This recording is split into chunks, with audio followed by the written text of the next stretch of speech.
ભાવનગર શહેરમાં નવા બનેલા ડામર રોડ ઓગળવા લાગતા લોકો મુશ્કેલીમાં મુકાયા છે। શહેરના મુખ્ય રસ્તાઓ ઉપર ડામર ઓગળવાની સમસ્યા વાહન ચાલકો માટે ચિંતારૂપ બની છે।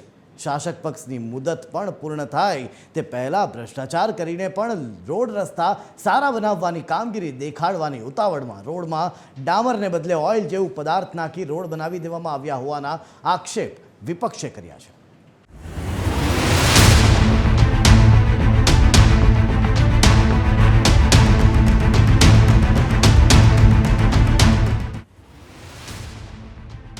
ભાવનગર શહેરમાં ઉનાળાના પ્રારંભ પહેલા 15 થી 20 દિવસ અગાઉ બનાવેલા રોડમાં ડામર ઓગળવાની સમસ્યાઓ સામે આવી છે।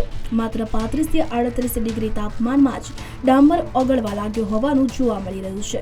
ડામર ઓગળતા રોડ પર વાહન ચાલકોને ભારે મુશ્કેલી પડી રહી છે। વિપક્ષે ગુણવત્તાને લઈ શાસક પક્ષ પર પ્રહાર કર્યા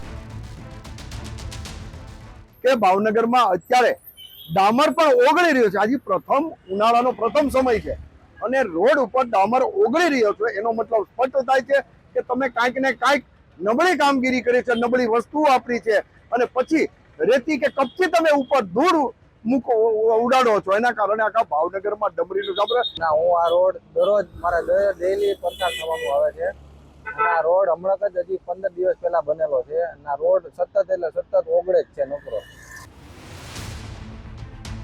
જો કે આ મામલે મહાનગરપાલિકાના અધિકારીઓએ પોતાનો બચાવ કરતા જણાવ્યું કે હાલમાં રોડ પર ધૂળ પાથરવાની કામગીરી ચાલી રહી છે। જો ડામર ઓગળે તો તેના પર ધૂળ ચોંટી જવાથી રોડ ફરીથી મજબૂત બની જશે।